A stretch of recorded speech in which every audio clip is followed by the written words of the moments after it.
Hello दोस्तों, नमस्कार। स्वागत है आप सभी का एग्जाम लवर्स पर।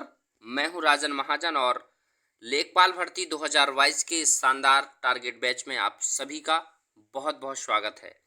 इस टारगेट बैच के माध्यम से मैं आपको टॉप 1000 यानी 1000 एमसीक्यूज कराने वाला हूं और आपके वो डे बाई डे मैं आपको विभिन्न प्रकार के सब्जेक्ट, चाहे आपका history, polity, geography, economy, science, current affairs, static GK या और भी अदर जो चीज़ें हमारे साथ जुड़ी हैं उन सब पर एमसीक्यू लेकर आता रहूँगा और एग्ज़ाम से पहले तक आपके 1000 एमसीक्यूज का ये टारगेट पूरा करेंगे और एग्ज़ाम ओरिएंटेड सभी प्रश्न आपके डिस्कस करूँगा। तो चलिए स्टार्ट करते हैं आज के सेशन को। और आज फर्स्ट क्लास है आपकी इसकी। तो सबसे पहले हम लोग देखेंगे टॉप 500 एमसीक्यूज। तो आपके ओवरऑल सिर्फ कॉन्स्टिट्यूशन से हैं, यानी संविधान के हैं, और अदर भी रहेंगे। आपकी ये सीरीज है 1000 की, लेकिन इसमें प्रश्न आपके 1000 से भी ज़्यादा मैं आप सबके बीच डिस्कस करूंगा। आज की सीरीज में आपके कुछ बेहद खास प्रश्न आप सबके बीच डिस्कस कर रहा हूं। तो चलिए स्टार्ट करते हैं और समझते हैं। सबसे पहले हम लोगों को देखना है ग्राम पंचायत का निर्वाचन करना किस पर निर्भर करता है। ये प्रश्न आता है कि ग्राम पंचायत यानी आपकी जो लोकल बॉडी है उस पर इलेक्शन कराने का किसके ऊपर अधिकार है या कौन इसके ऊपर निर्भरता रहती है हमारी। तो स्टेट गवर्नमेंट का काम है कि आपके जो ग्रामीण पंचायती राज व्यवस्थाएं हैं उन पंचायती राज व्यवस्थाओं में ग्राम पंचायत का जो निर्वाचन है, इलेक्शन है, उसको कराने का काम आपका स्टेट गवर्नमेंट का होता है। 73वें संविधान संशोधन और 74वें संविधान संशोधन द्वारा आपकी जो लोकल बॉडी है आपके कॉन्स्टिट्यूशन में जोड़ी गई है। शेड्यूल 11 या 12 भी जोड़ा गया है और साथ ही साथ और भी बहुत सारे संशोधन किए गए, इसको आप याद रखिएगा। नेक्स्ट देखेंगे राज्य में राष्ट्रपति शासन से तात्पर्य राज्य में किसके शासन से है। कभी भी आपका प्रेसिडेंशियल रूल आपका आए तो आप याद रखिएगा प्रेसिडेंशियल रूल आपके स्टेट में लगता है और उस स्टेट में लगने का मतलब है कि राष्ट्रपति अपने प्रतिनिधि के रूप में राज्यपाल के द्वारा उस राज्य की शासन व्यवस्था को संभालने का काम करते हैं। यानी राज्यपाल होगा, उसका जो काम करेंगे राज्यपाल, राज्य की बहुत सारी जो बजट हो, शासन व्यवस्था हो, सभी के सभी राज्यपाल के अंडर में आ जाएंगी और वहाँ पर राष्ट्रपति के द्वारा उस राज्य को क्या किया जाएगा, कंट्रोल किया जाएगा। याद रखिएगा राष्ट्रपति शासन आर्टिकल 356। नेक्स्ट क्वेश्चन यही है आपका। आप यहाँ देखें राष्ट्रपति राज्यों में किस अनुच्छेद के तहत राष्ट्रपति शासन आरोपित करता है। तो आप याद रखिएगा कोई भी गवर्नर यानी जिसको हम लोग राज्यपाल बोलते हैं और वो राज्यपाल अपने राज्य में राष्ट्रपति शासन आर्टिकल 356 अनुच्छेद 356 के तहत भाग 18 में इसका वर्णन है। और 3 प्रकार के भारत में आपातकालीन उपबंध किए गए हैं। राष्ट्रपति शासन आपका दूसरा है। पहला है आपका राष्ट्रीय आपात, नेशनल इमरजेंसी, प्रेसिडेंशियल रूल, और थर्ड है फाइनेंशियल इमरजेंसी यानी वित्त आपात, वित्तीय आपात। तो आपके 3 प्रकार के आपात संविधान में दिए गए हैं। 2 आपके संवैधानिक व्यवस्थाओं से और तीसरा आपका वित्तीय व्यवस्था से। 360 जिसको बोलते हैं वित्त आपात, 352 राष्ट्रपति शासन, 352 यानी राष्ट्रीय आपात, 356 राष्ट्रपति शासन और 360 वित्त आपात। ये तीनों याद रखिएगा आप। नेक्स्ट देखेंगे क्वेश्चन 4, राज्यसभा का पदेन अध्यक्ष कौन होता। बहुत महत्वपूर्ण प्रश्न है। आर्टिकल आप पढ़ेंगे 63, तो उसमें बताया जाता है कि भारत का एक उपराष्ट्रपति होगा। तो ये भारत के जो उपराष्ट्रपति वाइस प्रेसिडेंट्स ऑफ इंडिया हैं ये राज्यसभा के पदेन अध्यक्ष होते हैं और राज्यसभा के क्या होते हैं, सभापति होते हैं। साथ ही साथ राज्यसभा के सभापति हों या उपराष्ट्रपति, वेतन वो एक ही का लेते हैं लेकिन पद है। तो आप राज्यसभा में जो सभापति का काम करेंगे तो उस समय होगा और उसके बाद जो देश की व्यवस्था में काम करेंगे तो उनको उस समय क्या कहा जाएगा, उपराष्ट्रपति। नेक्स्ट देखेंगे हम लोग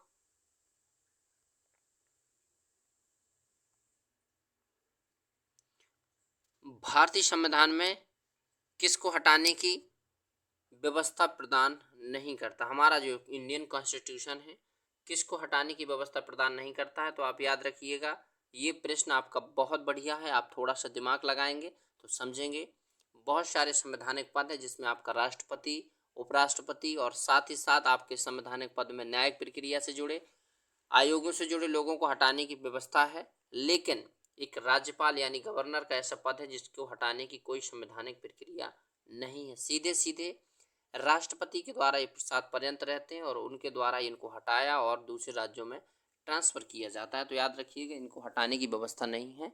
राज्यपाल अपने आप में राष्ट्रपति के अंडर में काम करते हैं और राष्ट्रपति जब चाहें इनको पद से मुक्त कर सकते हैं या राज्य में दूसरे राज्य को ट्रांसफ़र कर सकते हैं। नेक्स्ट आप देखेंगे, कार्यकाल पूर्ण होने से पूर्व भारत के राष्ट्रपति को उनके पद से कौन हटा सकता है? तो आप याद रखिएगा, ये प्रश्न आपका बहुत पूछा जाता है। क्या आर्टिकल 61 याद रखिएगा, मैं यहाँ पर लिख देता हूँ, अनुच्छेद 61 और आर्टिकल 61 यानी आपका जो होता है वो क्या होता है, महाभियोग, इम्पीचमेंट बोला जाता है जिसको। और महाभियोग संसद यानी लोकसभा और राज्यसभा मिलकर लाएंगी और उसके बाद फिर संबंधित जो कार्रवाई होगी वो लाई जाएगी। कार्रवाई की प्रक्रिया पूरी होने के बाद राष्ट्रपति पर महाभियोग जैसी प्रक्रिया लगाई जाएगी। महाभियोग जैसी नहीं, सॉरी, महाभियोग। और अदर जो लोग होंगे उनको महाभियोग जैसी प्रक्रिया कहा जाता है। राष्ट्रपति की जो हटाने की प्रक्रिया उसको इम्पीचमेंट यानी महाभियोग कहा जाता है। नेक्स्ट आप देखेंगे 7 क्वेश्चन, भारत के प्रधानमंत्री को कौन नियुक्त करता है? तो आप देखिएगा, इंडियन जो प्राइम मिनिस्टर यानी पीएम है उनको नियुक्त करने का काम राष्ट्रपति का होता है।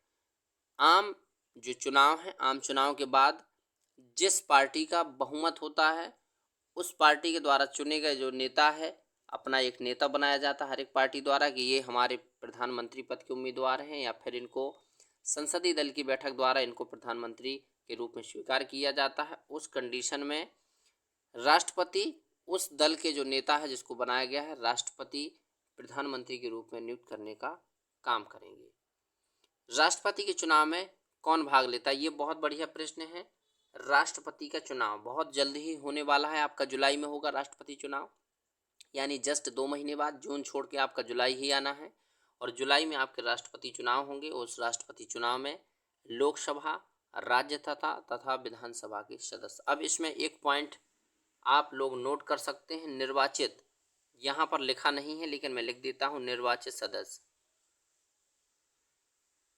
कैसे? निर्वाचित सदस्य, आपके कोई भी जो सदस्य होंगे वो कैसे होंगे?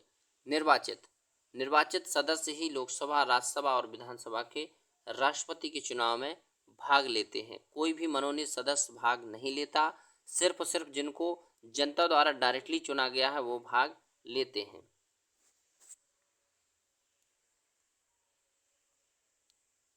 लोकसभा और राज्यसभा की संयुक्त बैठक कब होती है? सबसे पहले तो आप समझेंगे संयुक्त बैठक, आर्टिकल 108 संयुक्त अधिवेशन जिसको बोला जाता है।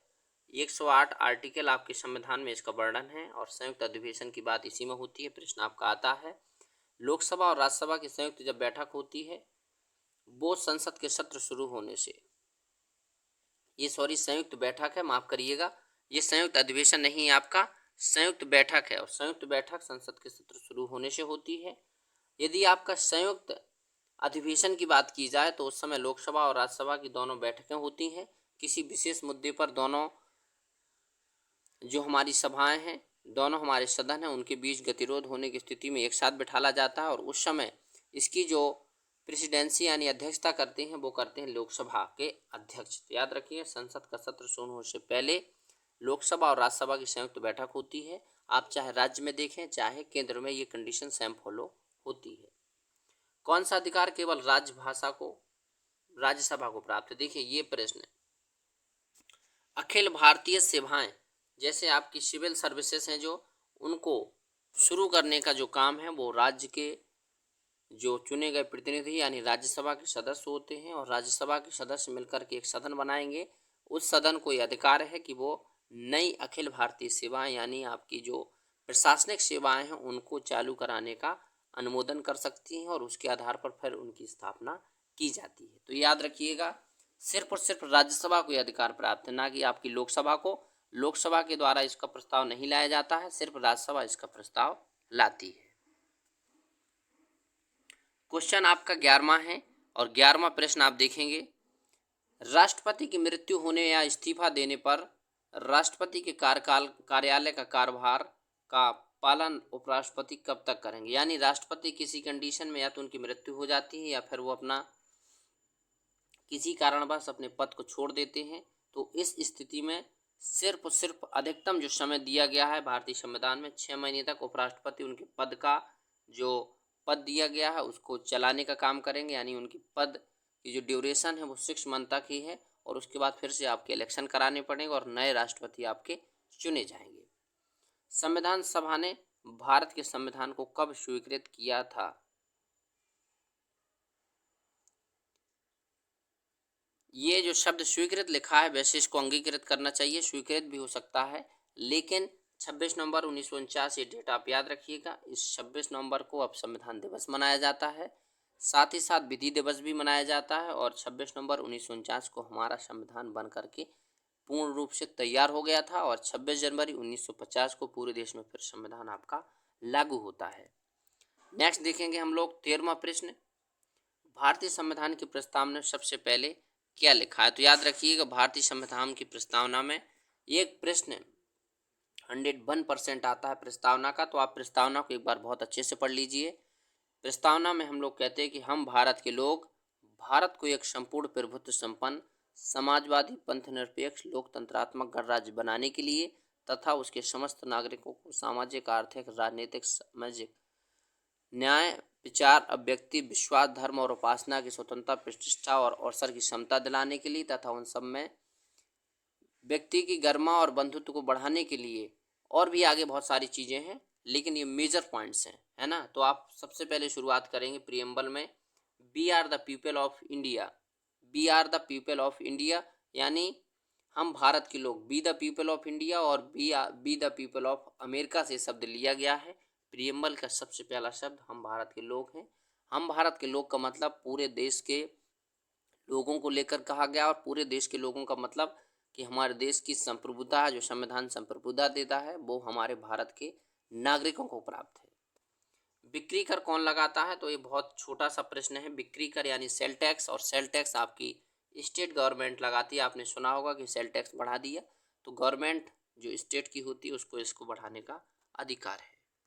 नेक्स्ट देखेंगे क्वेश्चन आपका 15 यानी 15वां प्रश्न, भारत के सशस्त्र सेनाओं का सुप्रीम कमांडर कौन होता है? तो याद रखिएगा भारत की जितनी भी सशस्त्र सेनाएं हैं, आपका इंडियन एयरफोर्स, नेवी, आर्मी और भी अर्धसैनिक बल, इन सभी की जो सशस्त्र सेनाएं हैं, सशस्त्र यानी जिनके पास शस्त्र रहता है ना, शस्त्र सहित जो सेनाएं हैं उनका सुप्रीम कमांडर हमारे राष्ट्र देश के कौन होते हैं? प्रेसिडेंट यानी राष्ट्रपति। ये बहुत बढ़िया प्रश्न है, याद कर लीजिएगा, आपको एग्जाम में कहीं ना कहीं जरूर देखने को मिलेगा।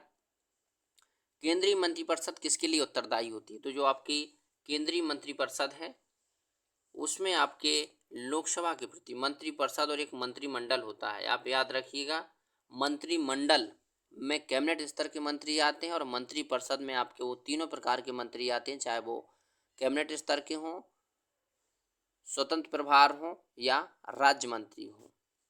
नेक्स्ट देखेंगे आपका जो प्रश्न मैंने पहले चर्चा की थी वो प्रश्न आपका आ चुका है, संयुक्त अधिवेशन। संयुक्त अधिवेशन की बात करें यहाँ पर, तो संसद के दोनों सदनों के संयुक्त अधिवेशन की अध्यक्षता कौन करता है? मैंने पहले बता दिया, लोकसभा के जो अध्यक्ष होते हैं वर्तमान के, वो संयुक्त अधिवेशन यानी आर्टिकल 108, वहाँ पर मैंने लिख दिया था। ये प्रश्न का आंसर यहाँ पर है, आर्टिकल 108 आप संविधान का याद कर लीजिए, संयुक्त अधिवेशन की बात करता है। और किसी भी बिल को लेकर जब दोनों सदनों के बीच सामंजस्य नहीं बनता है और बिल पास नहीं हो पाता है, इस स्थिति में गतिरोध को खत्म करने के लिए लोकसभा अध्यक्ष द्वारा इसकी अध्यक्षता की जाती है, और दोनों सदनों लोकसभा और राज्यसभा को एक साथ सीटिंग किया जाता है। राज्यसभा की सदस्यता के लिए न्यूनतम आयु सीमा कितनी है? तो आप याद रखिएगा, राज्यसभा का सदस्य बनने के लिए न्यूनतम आयु सीमा जो आपकी है वो कितनी है? 30 वर्ष। 30 वर्ष आपके राज्यसभा के सदस्य बनने की, 25 वर्ष आपके लोकसभा के सदस्य बनने की, और साथ ही साथ ग्राम प्रधान बनने की 21 वर्ष, मत देने का अधिकार 18 वर्ष, राष्ट्रपति और राज्यपाल बनने का समय जो है आपका वो कितना है? 35 वर्ष। याद रखिएगा, ये बहुत बढ़िया प्रश्न है। राज्यसभा का सदस्य बनने का मतलब है 30 वर्ष, तो आपका राज्यसभा लोकसभा 25, विधानसभा और विधान परिषद में भी सेम ऐसे ही लागू होता है। विधानसभा आपका 25 वर्ष, विधान परिषद आपका 30 वर्ष। नेक्स्ट यहाँ पर देखेंगे हम लोग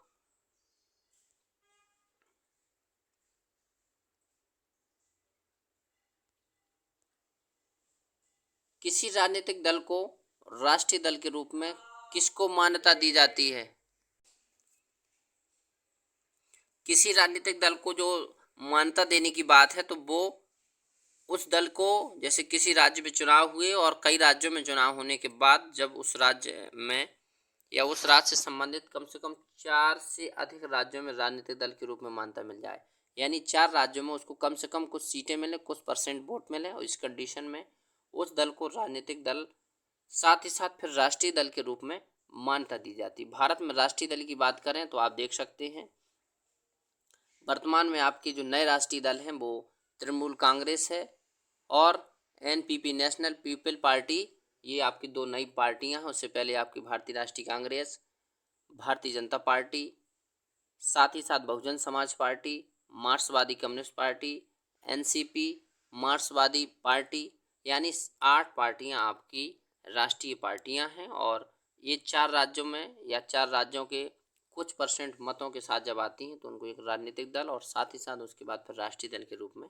मान्यता दी जाती है। तो लास्ट क्वेश्चन आज का 20वां और बहुत दमदार प्रश्न, संविधान के किस अनुच्छेद में संसद को संविधान में संशोधन करने का अधिकार प्रदान किया गया? ये ऐसा आर्टिकल है जो हमारे संविधान को एक प्रकार से लचीला बनाता है और यही संविधान को कठोर भी बनाता है, क्योंकि कुछ ऐसे संशोधन है जो बहुत सरलता से हो जाते हैं और कुछ संशोधन ऐसे हैं जो बहुत कठिनाई के साथ होते हैं। यानी आर्टिकल 368 आपका जो संविधान संशोधन है, आज तक जितने संविधान संशोधन हुए इसी आर्टिकल के माध्यम से किए जाते हैं।